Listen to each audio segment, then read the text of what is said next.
we explore a controversy at a graduation ceremony celebrating the class of 2024 at Farmington High. It was a cap and gown day that caught the attention of national media after school officials forcibly removed the tribal regalia of one Lakota student as the ceremony began. As you can see in this video provided by the student's family, 2 faculty members approach graduate Genesis Whitebull. One of them takes the personalized graduation cap, adorned with beads and an eagle feather, before replacing it with a generic one. The video exploded on social media. Outrage hit Farmington High in waves as Governor Michelle Lujan Grisham spoke out against the action, and the Navajo Nation Council called it, quote, belittling, humiliating, and demeaning to the student and her family, end quote. This week, Source New Mexico editor Sean Griswold sits with Secretary Gisette Monette to discuss her reaction to that viral video, the sacred significance of the student's hat, and what the state's Indian Affairs Department can do to help prevent future incidents from occurring. Hi, Secretary Gisette Monette. Thank you very much for joining us today. So, broadly speaking, what was your reaction upon hearing the incident occurred at the Farmington High School graduation? And then when you saw the video, what were you thinking? My initial reaction, quite honestly, was to determine what happened, to try to see what really happened and to not jump to a conclusion as to whether or not there was something like an ill intent or a bad response. That was my first initial reaction, was to think, okay, well, what happened? When I watched the video, though, finally, when I did really get a chance to watch the full video, as a Native person myself, for me personally, it was scary, heartbreaking kind of. I mean, to see somebody, to me, I think the big thing for me was to see somebody who maybe doesn't understand the importance of an eagle feather, and to just kind of grab it and hold it the way it was being held was kind of concerning. But also, you know, trying to understand from the school's perspective what they were doing. But I think, yeah, I think this is where that idea of conversation and communication between different agencies and partners in local communities really could have been helpful, because it's not okay to just grab an eagle feather like that and to take it off of somebody. And so that was a little heartbreaking for me personally. And you have an eagle feather here. You have your item here. Would you describe what this is and tell us about the significance? I do. So I have brought, this is my beaded graduation cap, and it still has my eagle feather attached to it, quite honestly. And this is something similar to what Genesis Whitebull was wearing at Farmington High School's graduation, right? Correct. She had a really beautiful beaded cap with a plume, an eagle feather plume. This is the full eagle feather, but this, so I wore this on my law school graduation from UNM School of Law, and so eagle feathers, of course, are super significant to Indian people, for us. And I believe Genesis's mother, Brenda, mentioned that when they touched her plume, it was harming a young warrior. Mm-hmm. And the way we look at our eagle feathers is, these are our warriors. So you don't let your eagle feather touch the ground. You don't let it fall to the ground. If it does, that signifies that there's a fallen warrior, and you're supposed to do a ceremony in order to do it. Getting an eagle feather is an honoring, and so this is the only eagle feather I have. I got it when I graduated law school because it was a major accomplishment. It was a way to honor me and to honor the accomplishments that I did. The beaded caps, that I think is, you know, there can be different reasons. Sometimes it's a way, like in particular for me, it's a way to show who I am. This is who I am. I'm a Native person, and I want people to know that I'm a Native person.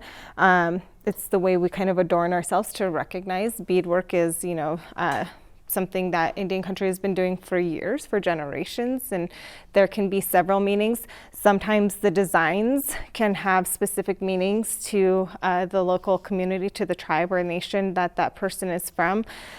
Mine has little feathers in it, but you can also, traditionally, when you're doing beadwork, you would be saying prayers for people. There would be prayers incorporated in. So this isn't just, you know, a cap that's just, oh, here this looks pretty. it's actually a cap that is really showing that there's prayers that have gone into it. We are honoring you. It's an honor to be able to wear this. We're recognizing your accomplishments.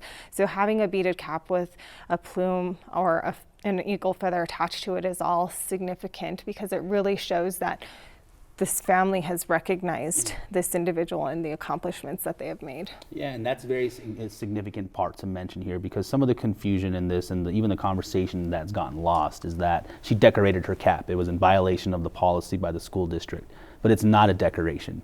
It's not an adornment, an aesthetic. And her mom and Genesis have said as much in the similar way that as you've described. Now, they are from a different nation. They're from Standing Rock, Lakota Standing Rock, excuse me.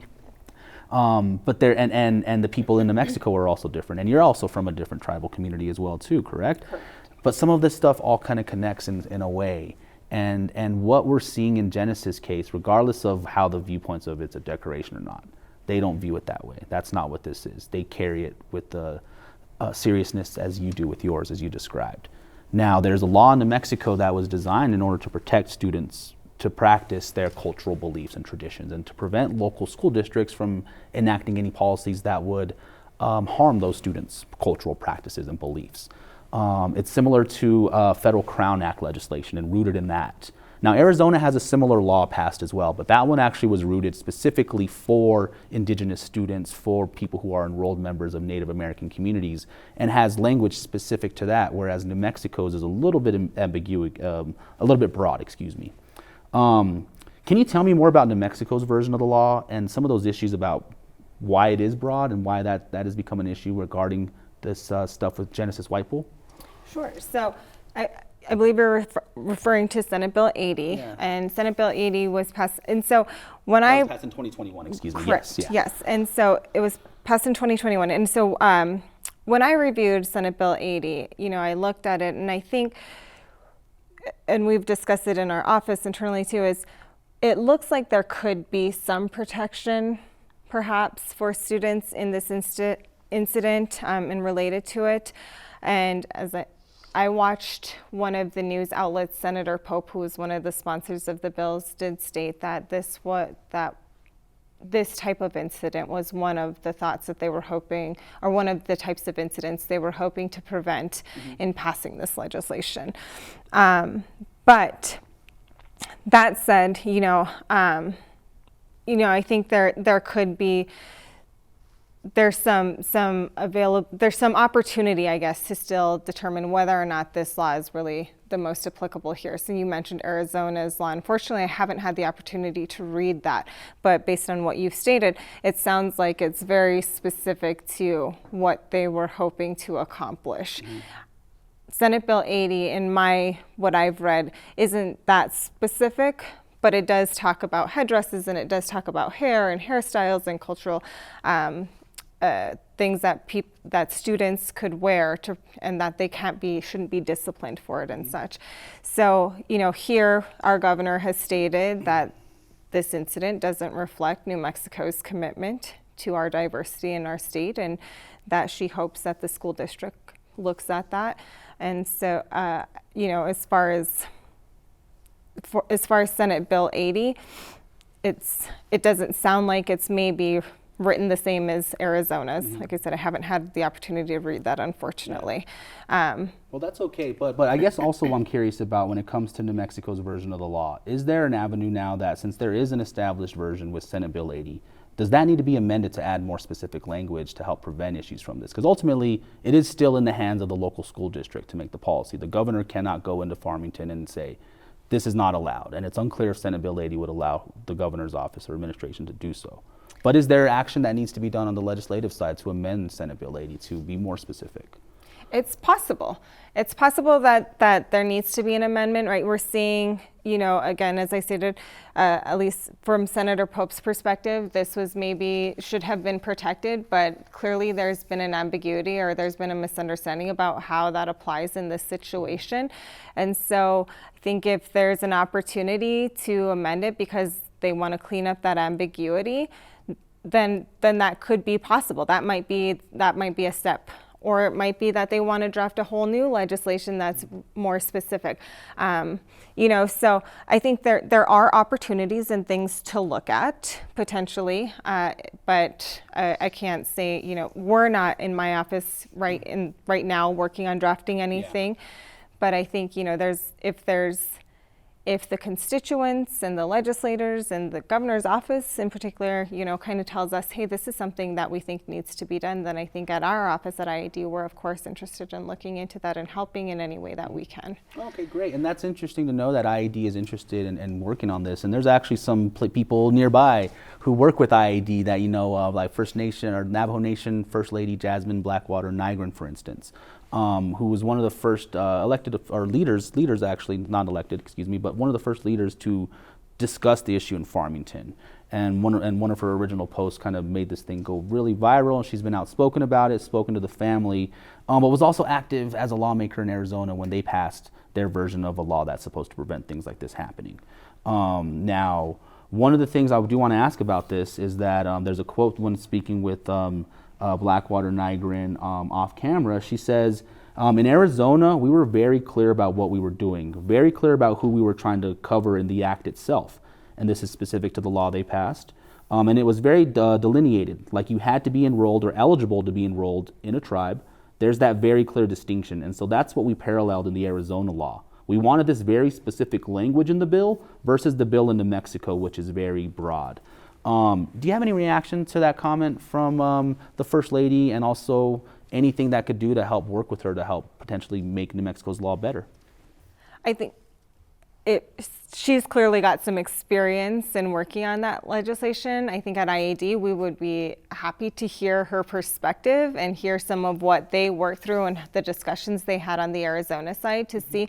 I think if there's ways to improve, we're happy to try to find ways to improve. Like I said, as our governor has stated, our governor recognizes this is not New Mexico's commitment to the diversity and tribal communities in our state. And so we can look at ways that we can do better. And I think that, if there's a push, or if constituents and tribal nations and Indian people in New Mexico are saying, hey, maybe we want to see a change, then I think this is an opportunity to see how we can do better. Mm-hmm. And I think that's where we're all wondering at this moment too, is the dynamic of the border town situation here as well is always an opportunity that we're working to do better on, and how we build better relationships with the tribal communities and the border communities like a Farmington that are surrounding them. Can you discuss about what it is you would like to see in your role as IAD to help do better in building those relationships and trust between the border towns and the tribal communities that exist around them? Farmington Public Schools made a couple of statements where they apologized for the actions taken and the way in which it was done.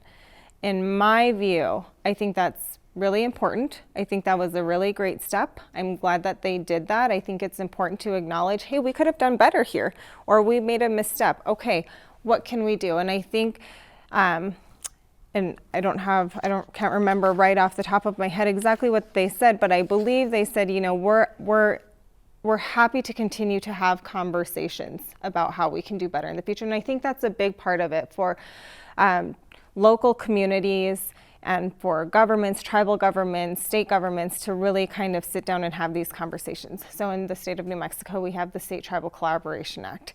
It really applies to state agencies and tribal governments, and having clear collaboration and communication between the state agencies and the tribes and such. But I think, local governments can also have those communications and collaborations, in particular with the nation's pueblos and tribes that surround them, but with Indian people in general, and say, how do we do better? And I think this is an opportunity for all of these parties to come together and say, okay, what do we need to do to best look towards the goal of New Mexico and our commitment to our diversity and our people in New Mexico, and how do we best serve our people? Okay. It's graduation season still. We're all going to them. We're all seeing different graduations. And in fact, there are some graduations where the cultural expression is celebrated, encouraged. Have you been to any graduations like that? And can you describe sort of what it's like when you see cultural expression, not just non-native and non-native?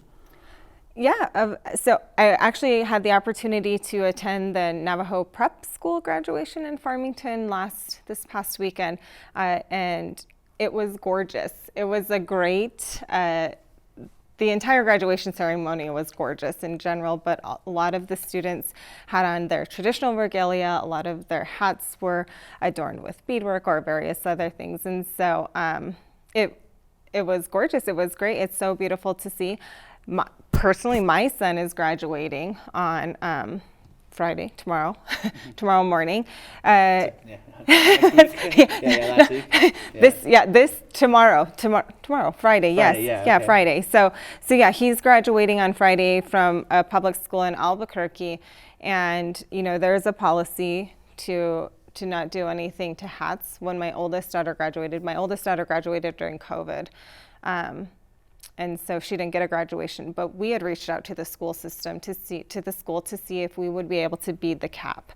And we went through a couple channels, and we did actually. I think I still have the email from one of the school personnel who had said, we think that will be okay. But for my son, who's graduating tomorrow, I asked him, do you want me to bead your cap? We can try it. But his response was, no, I don't want to get in trouble. I don't want to push the envelope. Did you watch the video with Genesis Whitepool? You know what? I don't know, actually. Mm-hmm. I don't know. I guess I haven't had time to sit down with my kids to look at it. And when he tells you he doesn't want to get in trouble for expressing his cultural identity or expressing his culture, what's your view and your thoughts on that? I think his thing is, my son he doesn't want to stand out in any kind of way. So I think if it were something that, for sure, lots of other Native students or other students were able to express themselves through their caps, he would do that. But I think, of course, being a student, I think personally too, being a student out of 300 students and being the only one would be a little intimidating too. And I think that's, kind of his perspective. So that's fine. We've respect. That's fine. But different vibes too with graduations that are very uniformed and right. Like I said, my oldest daughter was like, yeah, I'd like a beaded cap. And so we asked, and we tried to see if we could do that. My son's kind of like, no, that's okay. I don't want to stand out. And these are conversations Native people are having with all their graduates right now, and will probably happen for the next several years. So I really do thank you for helping us push this conversation a little bit further. We look forward to seeing what the state's response will be over the next several months, and really do appreciate you for taking the time to talk with us. Thank you. Thank you so much for having me. You're welcome.